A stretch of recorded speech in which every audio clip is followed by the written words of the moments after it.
June 8th, 1942, 2 a.m., somewhere near Voroshilov, modern-day Luhansk, eastern Ukraine. German soldiers of the 6th Army huddled in trenches along the front line. The night was dark, quiet, except for occasional artillery exchanges in the distance. Then they heard it, a soft whistling sound, like wine through fabric, like broomsticks. Before they could react, bombs exploded across their positions. Small bombs, 50 kilograms, 100 kilograms, but devastating when dropped from just meters above the trenches. The soldiers scrambled for cover, searching the sky for attackers. Nothing, just darkness and that eerie whistling sound fading into the night. The sound would return, again and again and again, throughout the night, every 20 minutes. 8 times, 10 times, 15 times. Some nights, individual German positions were bombed over 20 times by these invisible attackers.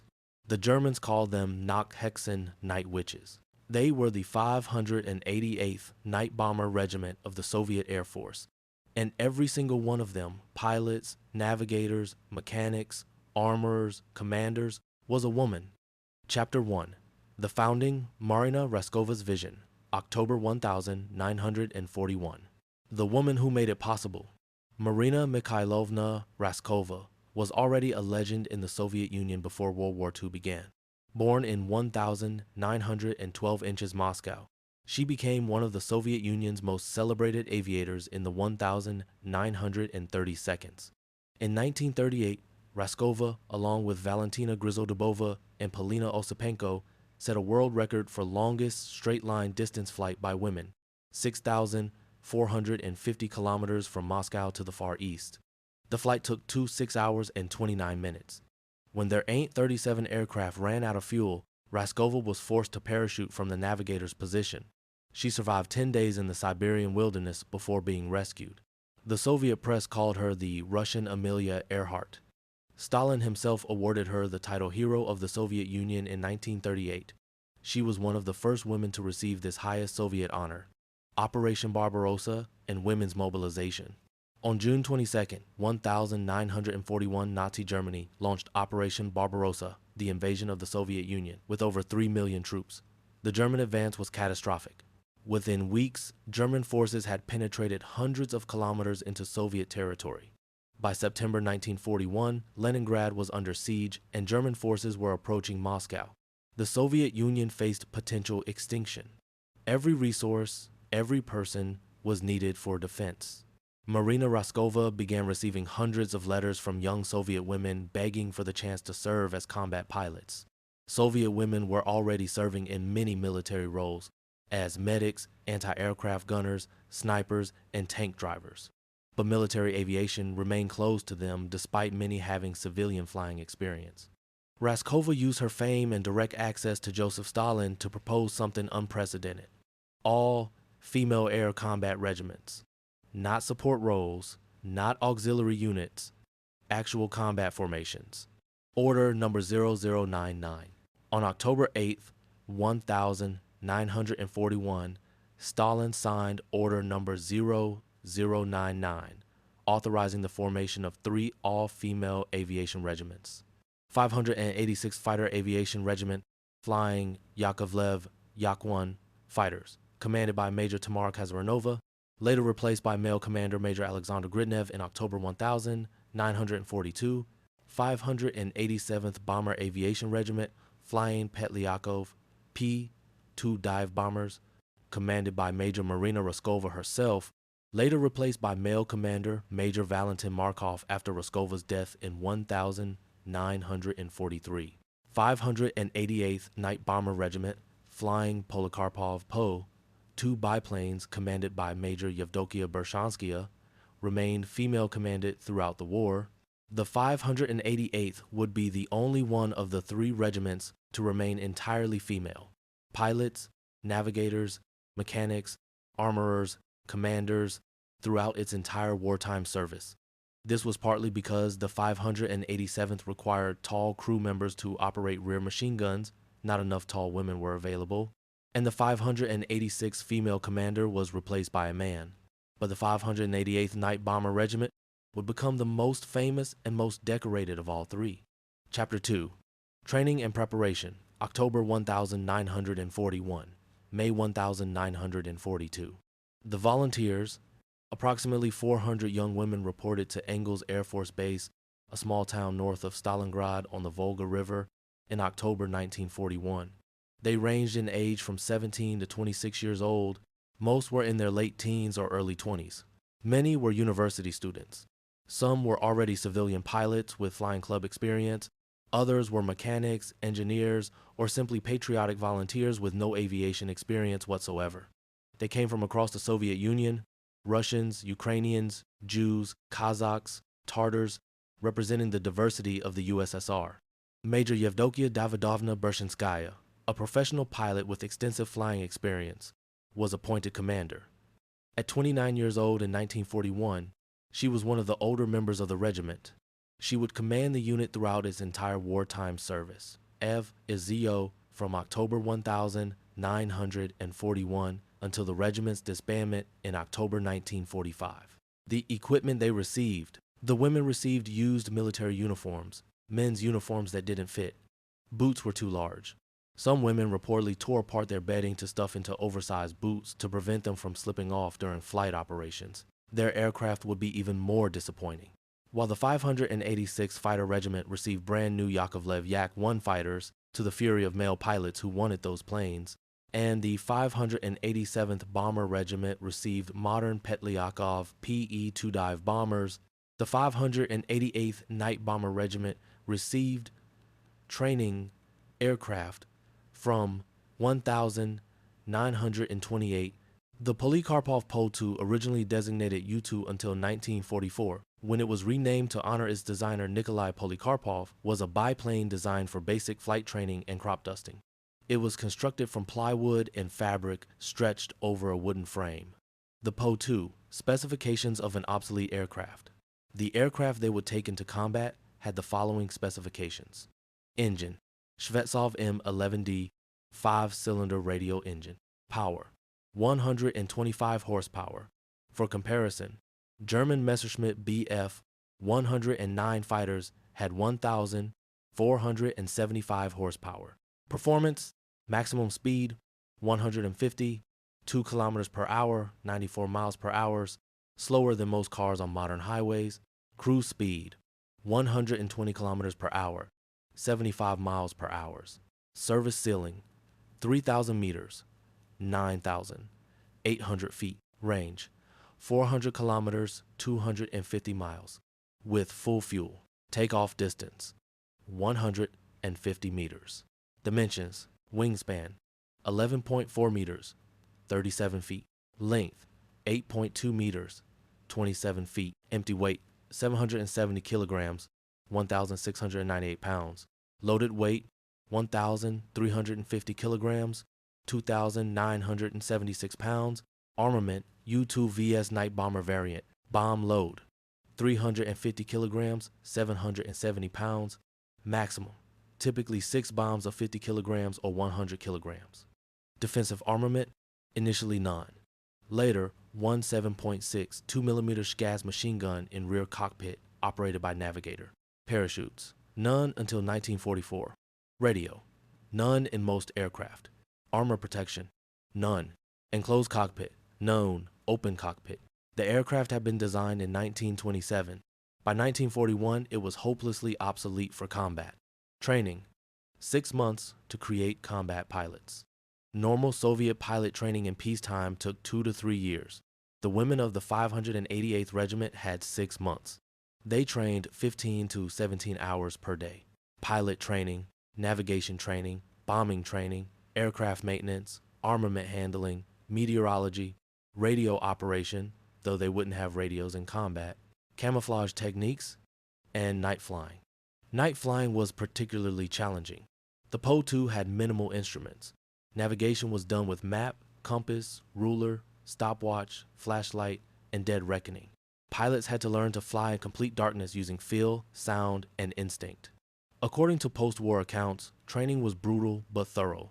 The women learned not just to fly, but to maintain and repair their aircraft in field conditions.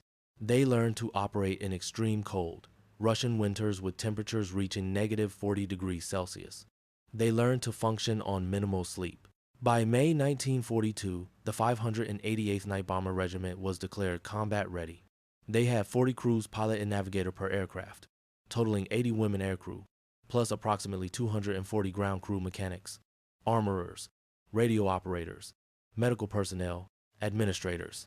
Total regiment strength, approximately 320 women. Chapter 3. First Combat, June 1942. Deployment to the front. In June 1942, the 588th Night Bomber Regiment deployed to the southern front near Voroshilivgrad in eastern Ukraine. The German summer offensive, what would become the drive towards Stalingrad, was beginning. Soviet forces were retreating under heavy pressure.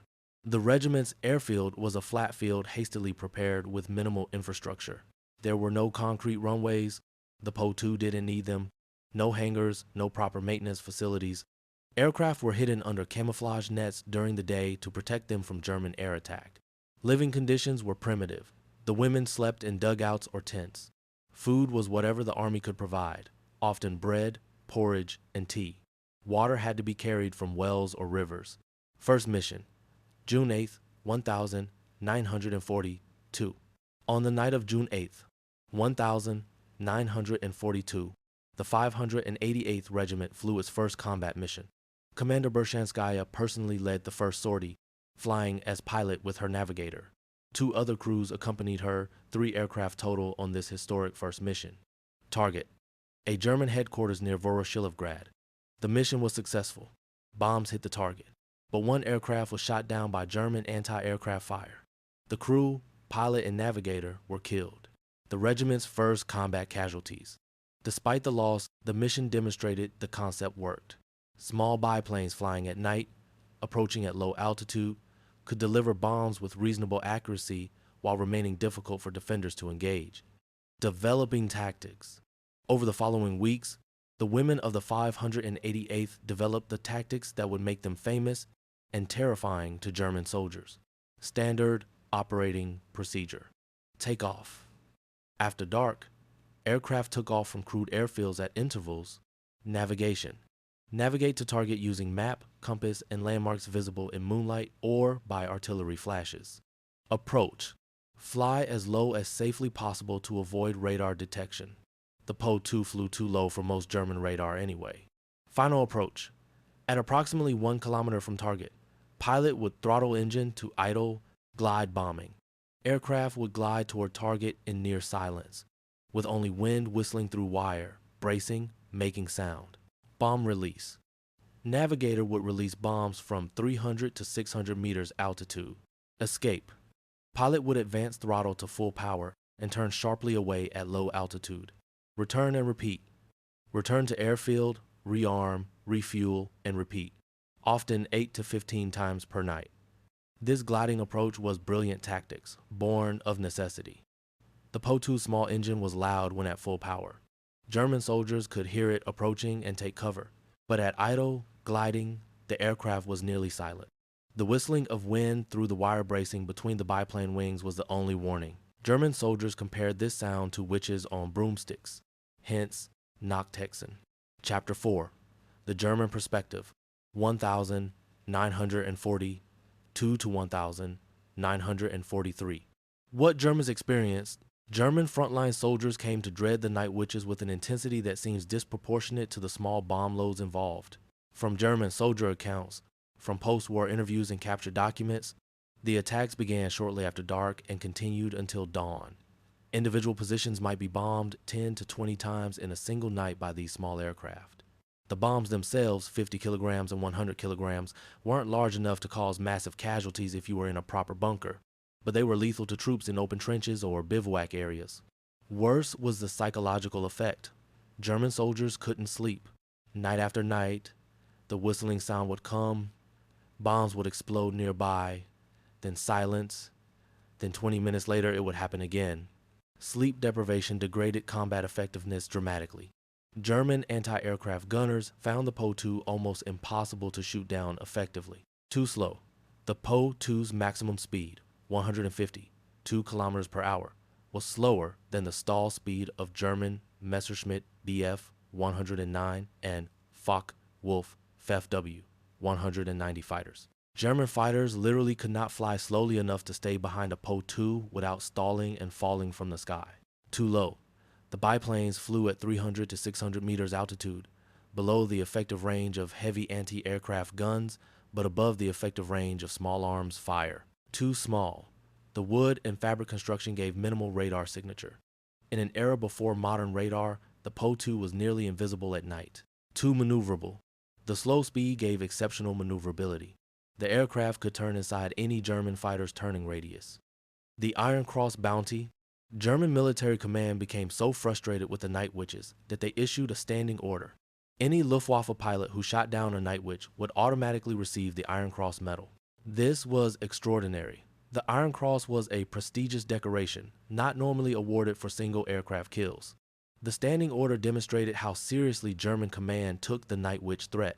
Despite this incentive, German fighters rarely succeeded in shooting down the slow biplanes. When they did succeed, it was usually through luck, catching a Po-2 illuminated by searchlights or spotting one silhouetted against moon or artillery flashes. German rumors and propaganda.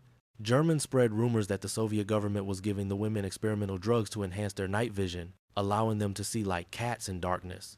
This was nonsense. The women navigated using the same methods as any night pilot: landmarks, compass, dead reckoning, and experience.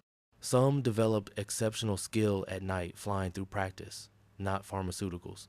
The rumors reflected German inability to explain how these women in obsolete aircraft were so effective. Rather than admit they were being outfought by skilled opponents in cleverly employed aircraft, German propaganda created mystical explanations. Chapter 5. The women of the regiment documented heroes. The 588th divided by 46th Guards Regiment included many women whose accomplishments are thoroughly documented in Soviet military records. Here are some whose stories are verified through official citations, combat reports, and post-war testimonies. Nadezhda Popova, most combat sorties. Full name: Nadezhda Vasilyevna Popova.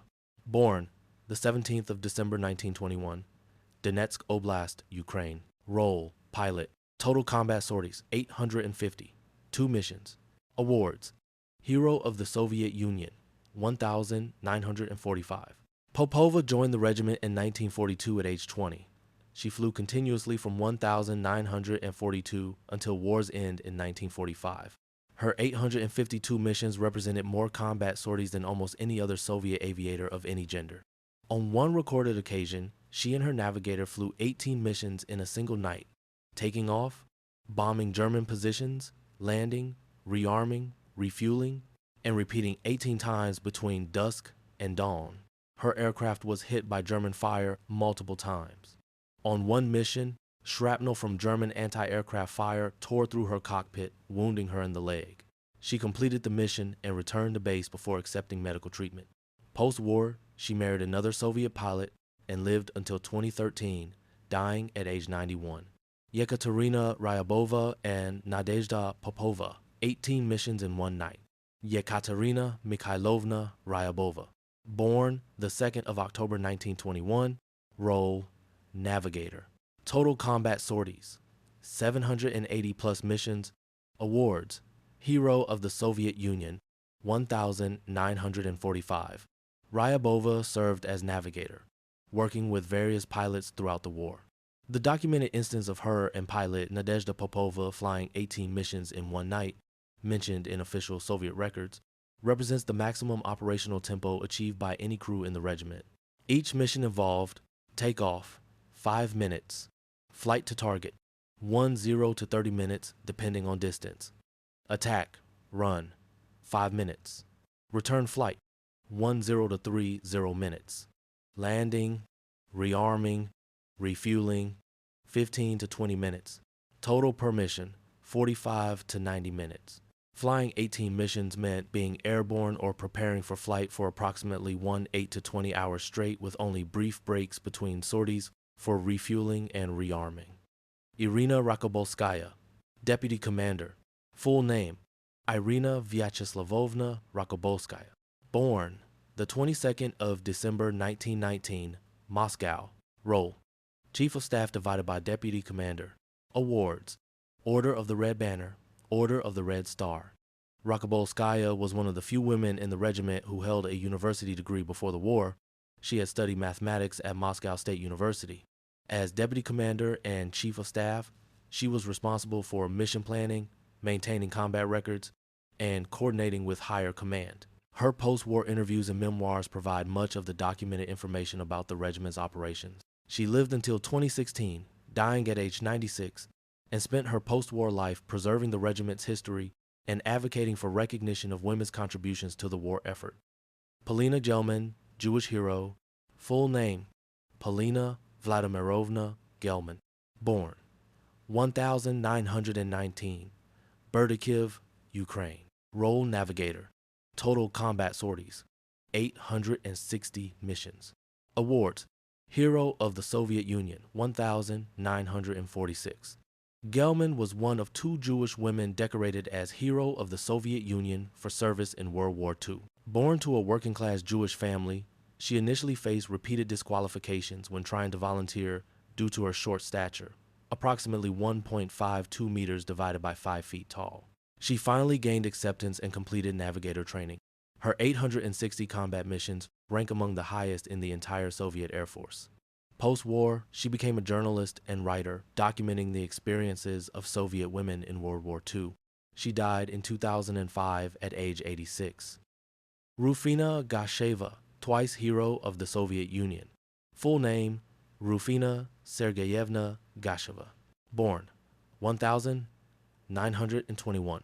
Role: Navigator. Total combat sorties: 848 missions. Awards: Hero of the Soviet Union, 1,944. Numerous other medals. Gasheva flew throughout the war from 1,942 to 1,945. Her aircraft was shot down twice. Both times she survived and returned to flying combat missions after recovery. On one documented mission in 1943, her aircraft was caught by German searchlights and subjected to intense anti-aircraft fire. Over 40 holes were counted in the aircraft after landing, yet it remained flyable, testament both to the Po-2's simple construction and Gasheva's skill at bringing a damaged aircraft home. Chapter 6. Combat Operations and Statistics: 1,940, 2 to 1,945. Reorganization and Guards status: on February 8th, 1,943. In recognition of the regiment's combat effectiveness, the 588th Night Bomber Regiment was awarded Guards status, a prestigious Soviet military designation given only to units that had distinguished themselves in combat. The unit was reorganized and redesignated as the 46th Guards Night Bomber Aviation Regiment. In October 1943, after participation in the liberation of the Taman Peninsula, the regiment received additional honors and was redesignated as the 46th Taman Guards Night Bomber Aviation Regiment. This was the official designation the unit held for the remainder of the war. Operational statistics: June 1,942, May 1,945. According to Soviet military records documented in post-war archives, total combat sorties: 23,672 missions. Some sources cite slightly higher numbers, up to 30,000. Total bombs dropped: approximately 23,000 tons of munitions, mix of 50 kilograms and 100 kilograms, high explosive and incendiary bombs. Some missions used smaller fragmentation bombs. Operational tempo: average 8 to 10 sorties per aircraft per night. Maximum recorded: 18 sorties by one crew in a single night. Regiment operated nearly every night, weather permitted, from June 1942, May 1945. Personnel: approximately 400 total women served in the regiment during the war, including replacements for casualties. Peak strength: approximately 40 flight crews, 80 air crew, plus 200 plus ground crew. Casualties: 32 women killed in action. Some sources cite up to 33. Multiple aircraft shot down or lost to accidents. Several women wounded but returned to duty. Awards and decorations: 23 women awarded Hero of the Soviet Union, the USSR's highest honor. 2 women awarded Hero of the Soviet Union twice. Entire regiment collectively awarded Order of the Red Banner twice. Order of Suvorov, Order of Kutuzov. Major operations. The 46th Guards Regiment participated in virtually every major Soviet campaign from 1942 to 1945, 1942 to 1943 Caucasus Campaign, supporting Soviet forces defending the Caucasus oil fields, operations near Stalingrad, though not directly involved in the city battle, night harassment of German supply lines, 1943. Kuban Peninsula divided by Taman operations. Heavy operations during Soviet offensive to liberate Taman Peninsula. Regiment earned Taman designation for performance in these operations. Flew intensively in support of amphibious landings 1943 to 1944 Crimean Campaign. Supporting liberation of Crimea from German forces, operations against German supply lines and concentrations 1944. Belarusian operation. Supporting Operation Bagration Preußes. Massive Soviet summer offensive. Night attacks on German retreat routes. Operations coordinated with major Soviet armored advances 1944 to 1945 Eastern European operations. Poland, Romania, Hungary, Austria, following advancing Red Army westward, continued night harassment missions until German surrender. Chapter 7. Daily Life and Challenges. Living conditions. The women of the 46th Guards Regiment lived under conditions identical to male combat units, which meant primitive field conditions throughout most of the war. Accommodation, dugouts, zemlyanka, partially underground shelters, tents in summer, occasionally abandoned buildings near airfields, sleeping bags or straw mattresses, multiple women sharing small spaces, food, standard Red Army rations, bread, porridge, kasha, cabbage, soup, shki, tea, occasionally meat when available, supplemented by foraging when possible. Sanitation, primitive field latrines, water from wells or rivers, limited opportunities for bathing, lice and other parasites, common problem. Climate extremes. Russian winter. Temperatures to -40 degrees Celsius, -40 degrees Fahrenheit. Summer heat. Temperatures to +35 degrees Celsius, +95 degrees Fahrenheit. Flying in open cockpits in these temperatures. The Open Cockpit Challenge. The Po-2 had an open cockpit. No canopy, no heating, no protection from elements. In winter, pilots and navigators wore multiple layers of clothing, heavy leather flight jackets, fur-lined boots, leather flight helmets with goggles, heavy gloves, which made operating controls difficult. Despite all clothing, frostbite was common. Women reported that in extreme cold, their faces would become numb, making it difficult to feel the controls. Some missions were canceled when temperatures dropped below -40 degrees Celsius because the engines wouldn't start or oil became too thick. In summer, the opposite problem, heat exhaustion. Flying multiple missions per night in heavy leather clothing in summer heat caused dehydration and exhaustion. The parachute question. From June 1942 until late 1944, pilots and navigators of the 46th Guards Regiment flew without parachutes. The reason was simple mathematics. Weight. The Po-2 could carry maximum 350 kilograms of bombs. Each parachute weighed approximately 20 kilograms. 2 parachutes equals 40 kilograms, which meant 40 kilograms less bomb load equals 1 fewer bomb per mission. Commanders, including Bershanskaya, made the calculation. Bombs were more important than parachutes. The aircraft flew at low altitude, 300 to 600 meters anyway, which gave minimal time for parachute deployment if the aircraft was hit. In late 1944, after sustained pressure from the women themselves and recommendations from higher command, parachutes were finally authorized and issued. The decision had cost lives. Several women died in aircraft that were damaged but might have been survivable with parachutes. But in the brutal calculus of total war, the additional bombs dropped probably saved more Soviet soldiers' lives than parachutes would have saved aircrew. Gender-specific challenges. The women faced challenges their male counterparts didn't. Menstruation. Combat operations continued regardless. Limited access to sanitary supplies in field conditions. Some women reported menstruation stopped due to stress and malnutrition. Pregnancy. Romantic relationships developed. Some women married male soldiers or pilots.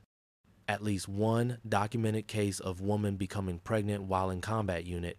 Women who became pregnant were sent to rear areas. Sexual harassment. Generally less than might be expected. Male soldiers at front treated women with respect earned through combat. Some initial skepticism overcome by demonstrated competence. Physical demands. Aircraft maintenance required significant physical strength. Bombs weighed 50 to 100 kilograms and had to be manually loaded under wings. Women worked together to handle heavy loads. Uniform issues. Men's uniforms never properly fit.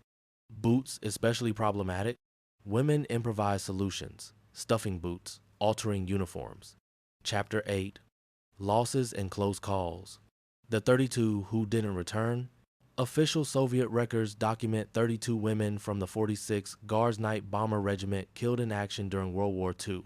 Some sources cite 33. The exact number varies slightly depending on how casualties are counted. Some women died from injuries after the war ended.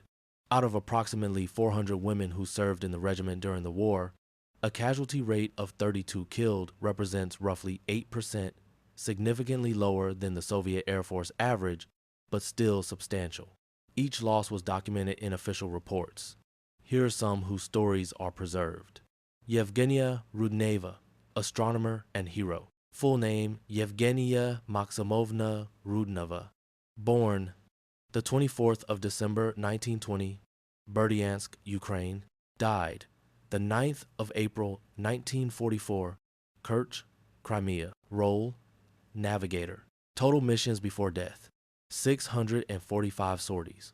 Awards, Hero of the Soviet Union, posthumous 1,944. Rudneva was a graduate student in astronomy at Moscow State University when the war began. She volunteered immediately, abandoning her scientific career. She served as navigator with exceptional skill. Her mathematical background made her particularly good at dead reckoning navigation in darkness. On the 9th of April 1944, during operations supporting the liberation of Crimea, her aircraft was hit by German anti-aircraft fire over Kerch. The plane crashed, killing both Rudneva and her pilot instantly. She was 23 years old. Her diary, recovered after the war, provides one of the most detailed personal accounts of life in the regiment. Extracts were published posthumously in 1969. The searchlight trap. One of the most dangerous situations for night watch crews was being caught in German searchlights. German anti-aircraft defenses typically operated in coordinated batteries, 3 to 6 searchlights working together. Anti-aircraft guns positioned in kill zone. Protocol. Searchlights locate target, lock on, guns engage. When a Po-2 was caught in searchlights at night, the pilot was temporarily blinded. Night adaptive vision disappeared instantly. The aircraft became a clearly visible target for German gunners. Several documented incidents describe this scenario. One crew, caught in searchlights, executed a maneuver that became standard doctrine. Immediate maximum throttle, hard turn toward the searchlight, not away. Dive toward the beam. The theory was that searchlight operators couldn't track an aircraft diving directly at them, and anti-aircraft gunners couldn't depress their guns enough to hit a target that low. The maneuver was terrifying and didn't always work, but it was better than flying straight while illuminated. The youngest casualty, Sergeant Zoya Parfyanova, born 1924. Died November 1943, age at death 19 years old. Parfyanova was one of the youngest members of the regiment when she was killed. She had joined in 1942 at age 17, or 8 exact records vary. According to regimental records, she was killed when her aircraft was shot down during a mission over German-occupied territory. Neither she nor her navigator survived. Their bodies were recovered after Soviet forces liberated the area. She had completed approximately 200 combat missions before her death. Near misses and miraculous survivals. For every woman killed, there were dozens of close calls documented in after-action reports. Case 1. Bullet through the map. One navigator reported a German bullet passing through her map case. through the map she was reading and exiting the other side, missing her hands by centimeters. She completed the mission using memory and dead reckoning. Case 2. 42 holes. Multiple aircraft returned from missions with 30 to 50 bullet and shrapnel holes.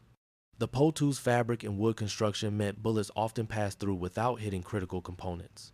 One aircraft reportedly landed with 42 documented holes. Case 3. Engine failure over enemy territory. At least 3 documented cases of aircraft suffering engine failure over German-held territory. Pilots managed to glide to forced landings in no man's land or Soviet-held territory. All crews survived and returned to duty. Case 4. Mid-air collision. In the darkness and without radios, mid-air collisions between friendly aircraft were a constant risk. At least 2 documented near collisions where pilots saw each other only at the last second and avoided impact through quick maneuvering. Chapter 9. The final year, 1944 to 1945. The advance into Europe. As the Red Army pushed westward in 1944 to 1945, the 46th Guards Regiment moved with it, continuing night operations across Eastern Europe. Poland, summer-autumn 1944, supporting Operation Bagration, night harassment of retreating German forces, operations around Warsaw.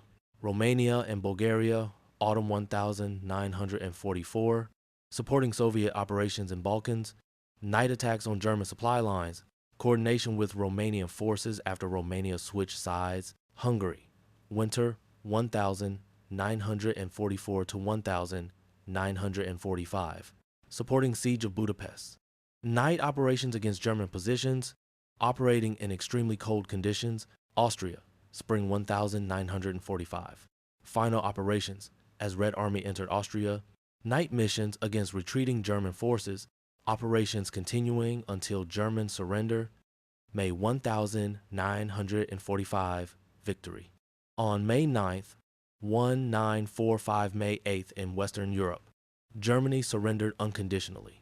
The Great Patriotic War, as Soviets called World War II, was over. The 46th Guards Taman Night Bomber Aviation Regiment had operated nearly continuously from June 1942 through May 1945 to 3 years of combat operations.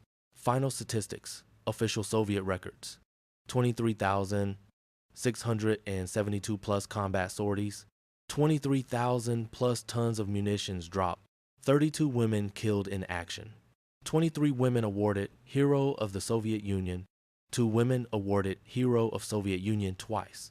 The regiment had participated in Caucasus Defense, Kuban divided by Taman operations, Crimean liberation, Belarusian operations, liberation of Poland, Romania, Hungary, Austria. No other female military aviation unit in World War II from any nation matched this combat record. The last mission. The regiment's final combat mission was flown on May 9th, 1945. Technically after the German surrender, but before all German forces had ceased resistance. According to regimental records, several aircraft flew final reconnaissance and harassment missions against remaining German positions that had not yet surrendered.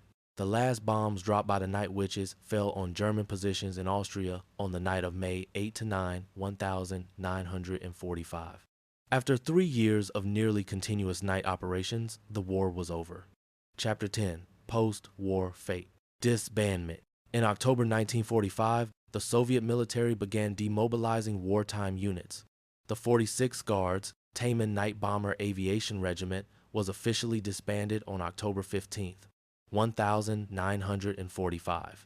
The women were discharged from military service and expected to return to civilian life. Most did. They married, had children, pursued careers. The Soviet Union needed to rebuild after losing 27 million people and having large portions of its western territories devastated. Return to civilian life. Challenges. The women faced challenges returning to peacetime. Psychological trauma. What we now recognize as PTSD was not understood in 1945. Many women had nightmares, hypervigilance, survivor, guilt, no counseling or mental health support available, expected to simply get over it. Social expectations. Soviet society expected women to resume traditional roles, You fought like men, now be women, was common sentiment. Pressure to marry and have children immediately. Combat service, sometimes seen as unfeminine. Economic challenges, wartime economy, shifting to peacetime. Jobs, scarce as millions of veterans returned. Women often given lowest priority for employment. Benefits for female veterans less than male veterans. Physical health issues, years of extreme conditions had damaged health. Frostbite, hearing loss from engine noise, respiratory problems. Reproductive health issues from stress and malnutrition. Limited medical care available in devastated country. Recognition and memory. Initially, the Night Witches received less recognition than male units. Soviet propaganda emphasized male heroism. The all-female regiment was sometimes treated as a curiosity rather than serious military achievement. But over time, recognition grew. 1,960 seconds. 1,970 seconds. Memoirs published by survivors, documentary films produced, public awareness increased. Veterans invited to schools to speak, 1,980 seconds. Monument erected at Engels, original training base. Street names in various Soviet cities, continued veteran reunions and public events, post-Soviet era, 1,990 seconds present. Renewed interest in women's war contributions, academic studies and books, international recognition, museums and memorials. The survivors speak. Many Night Witches lived long lives and gave interviews in their later years. Nadezhda Popova died 2013, age 91, gave extensive interviews about her experiences, maintained friendships with fellow veterans throughout her life. Active in preserving regiment's memory. Marina Raskova died 2016, age 96, became an academic teaching at Moscow State University, wrote extensively about the regiment, organized veteran reunions for decades. Yevdokiya Bershanskaya died 1,982, age 69. The commander received numerous honors post-war, promoted to colonel, continued serving in Soviet Air Force until 1,950 seconds. Her leadership kept the regiment together through the war.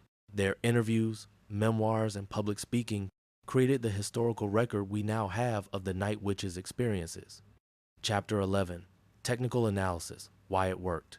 The Po-2's unexpected advantages. The Po-2 biplane was obsolete by 1941 standards, but for night harassment operations, it had unexpected advantages. Advantage 1. Too slow to intercept. Maximum speed 152 kilometers per hour was below stall speed of German fighters. German Bf 109 stall speed, approximately 160 kilometers per hour. German Fly 190 stall speed, approximately 180 kilometers per hour. German fighters literally couldn't fly slowly enough to engage Po-2 without stalling. Advantage 2. Extreme low altitude capability. Could fly safely at 50 to 100 meters altitude. Slow speed made low altitude flight safer than in fast aircraft. Below effective range of heavy anti-aircraft guns, above effective range of small arms. Advantage 3. Silent approach. Engine at idle made minimal noise. Glide approach nearly silent.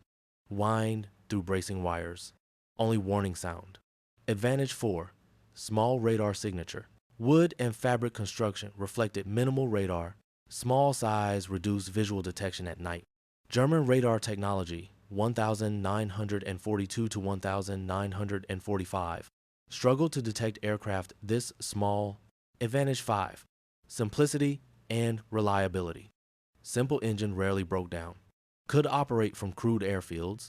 Easy to repair in field conditions. Mechanics could fix most problems with basic tools. Advantage 6. Short takeoff divided by landing. Needed only 150 meters for takeoff. Could land in small fields. No runway required. Could operate close to front lines. Tactical innovation. The Night Witches developed tactics specifically suited to their aircraft. Tactic 1. Wave attacks. Multiple aircraft attacked same target in succession. First aircraft drew anti-aircraft fire. Subsequent aircraft bombed while gunners reloaded, divided by repositioned. Psychological effect of continuous attacks. Tactic 2. The silent glide. Approach at idle power. Glide final 1 to 2 kilometers. Release bombs. Full power and sharp turn to escape. Tactic 3. Low altitude navigation. Follow rivers, roads, railways as landmarks. Use artillery flashes to identify front lines. Dead reckoning with map, compass, stopwatch. Develop intimate knowledge of operational area. Tactic 4. Rapid turnaround.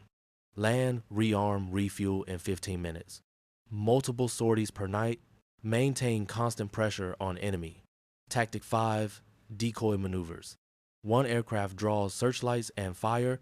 Others attack from different direction. Coordinated without radio communication. Require precise timing and trust. Psychological warfare. The Night Witch's greatest weapon may have been psychological. Sleep deprivation. Attacks throughout night prevented sleep. Cumulative effect over weeks devastating. Degraded combat effectiveness significantly. Created fear and stress. Unpredictability. Germans never knew when attacks would come. Could be 8 times per night or 18 times. Forced constant vigilance. Mental exhaustion as severe as physical. The witch mystique. German propaganda and rumors created supernatural aura. Fear of the unknown enhanced psychological impact. Whistling sound became associated with impending attack. Pavlovian conditioning. Sound equals danger. Invulnerability perception. Germans' inability to shoot them down consistently created perception of invincibility. Actual vulnerability high, but perception was what mattered. Demoralization, when defenses seemed ineffective. Chapter 12. Comparative context. Women in combat aviation. Other nations. The Soviet Union was unique in deploying women in direct combat aviation roles. Other nations had women in aviation, but not in combat. United States. Women Air Force Service pilots. WASP. Ferry pilots delivering aircraft to bases. Test pilots for new aircraft. Towing targets for gunnery practice. Not combat pilots. 1,074 women served. 38 died in service accidents. United Kingdom. Air Transport Auxiliary. ATA. Ferry pilots delivering aircraft. Some women flew fighters and bombers in delivery role. Not combat pilots. 166 women served as pilots. 15 died in service accidents. Germany. Test pilots. Hanna Reich, most famous. Some instructors. No combat pilots. Women explicitly excluded from combat roles. Japan. No women pilots in military service. Cultural norms strictly forbade women in military. The 46th Guards Regiment was the only all-female combat aviation unit in World War II flying actual combat missions. Soviet women's combat units, broader context. The Night Witches were part of a larger Soviet phenomenon of women in direct combat. Women in Soviet armed forces, World War II. Approximately 800,000 women served in Soviet military. 300,000 plus served in anti-aircraft artillery. 100,000 plus served in other artillery roles. 20,000 plus served as tankers. 2,500 plus served as snipers. 3,000 plus served as combat pilots. All 3 air regiments combined. Other female combat units. 1st Separate Women's Reserve Rifle Brigade. Female sniper units attached to various rifle divisions. Female tank crews, individuals, not full units. Female machine gun crews. Top Soviet female sniper. Lyudmila Pavlichenko. 309 confirmed kills. Second most successful female sniper in history. Received Hero of the Soviet Union. Why Soviet Union was different. Several factors explain why the Soviet Union deployed women in combat, while other nations didn't. Factor 1. Existential threat. Nazi Germany sought to destroy Soviet Union. Total war for survival. Every person needed for defense. Gender norms secondary to survival. Factor 2. Communist ideology. Official ideology of gender equality. Propaganda emphasized women's equality. Pre-war tradition of women in aviation clubs. Cultural acceptance higher than in West. Factor 3. Catastrophic casualties. Soviets lost 27 million people in World War II. Manpower shortages severe. Traditional gender roles impossible to maintain. Practical necessity overcome cultural resistance. Factor 4. Pre-war aviation culture. 1932nd USSR had extensive civilian flying clubs. Many women learned to fly before war. Marina Raskova and others provided role models.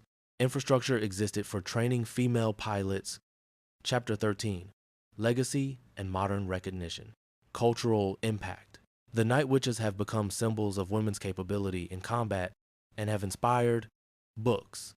A Dance with Death, Soviet Airwomen in World War II by Anne Nagel, 1994. Interviews with Veterans, The Unwomanly Face of War by Svetlana Alexievich, 1985, includes Night Witch accounts. Night Witches, a novel of World War II by Catherine Lasky, 2009. Young adult fiction, multiple biographies of individual pilots, films and documentaries, multiple Soviet-era documentaries, modern Russian documentaries, references in various World War II films, subject of proposed Hollywood films in development, theater and music. Night Witches musical, various productions, Sabaton, Swedish metal band. Song Night Witches, 2014. Various stage plays in Russia and internationally. Comics and graphic novels. Night Witches by Garth Ennis. References in various World War II comics. Video games. Featured in IL-2 Sturmovik Flight Simulator. References in World of Warplanes. Various other World War II games. Modern military recognition. Modern military forces have studied the Night Witches for tactical lessons. Lessons applied. Low observable aviation tactics, psychological operations, operating with minimal resources, gender integration in combat roles. Modern parallels. Small drones used for harassment, similar concept. Night operations remain critical in modern warfare. Psychological impact of persistent attacks still relevant. Memorials and museums. Physical memorials to the Night Witches exist across former Soviet territory. Major memorials. Ingalls Air Force Base, original training site, monument and museum. Multiple street names in Russian cities. Plaques at significant operational locations. Various regional museums with Night Witch exhibits. The Po-2 today. Several Po-2 aircraft preserved in museums worldwide. Some still airworthy and flown at air shows. Central Museum of the Great Patriotic War, Moscow has examples. Various aviation museums globally. The Last Night Witch. As of this writing, 2025, very few, if any, Night Witches remain alive. The youngest would be in their late 92nds or over 100 years old. The last major reunion of Night Witch veterans occurred in the early 2010 seconds, with fewer than 10 survivors attending. Their story survives through extensive interviews conducted in 1,980 seconds, 2010 seconds, memoirs published by survivors, official Soviet military records, academic research and archives, cultural products, books, films, music. The historical record is secure, preserved by scholars, veterans, organizations, and the women themselves who spent their later years ensuring their story wouldn't be forgotten. The verdict of history. The 46th Guards Night Bomber Aviation Regiment flew 23,672 plus combat sorties from June 1942 to May 1945. They dropped approximately 23,000 tons of munitions on German forces. They earned 23 heroes of the Soviet Union, the highest density of heroes per capita of any Soviet unit. But statistics don't capture what they achieved. They proved that women could perform in direct combat roles at the highest level, not in support, not in auxiliary capacity, in actual sustained combat operations against a determined enemy. They demonstrated that obsolete equipment, intelligently employed with innovative tactics, could achieve strategic effects against superior forces. They showed that psychological warfare, persistent harassment, sleep deprivation, fear, could be as effective as massive firepower. The German soldiers who called them Nachhexen did so with fear and respect. The whistling of wind through biplane wings became a sound of dread. The knowledge that the Night Witches would return again and again throughout the night, every night, created psychological pressure that degraded German combat effectiveness. Were they the most lethal unit in the Soviet Air Force? No. Bomber and fighter units flying modern aircraft destroyed more targets with heavier bomb loads. Were they the most decorated? Per capita, yes. The ratio of heroes of the Soviet Union to total personnel was higher than almost any other unit. Were they the most effective?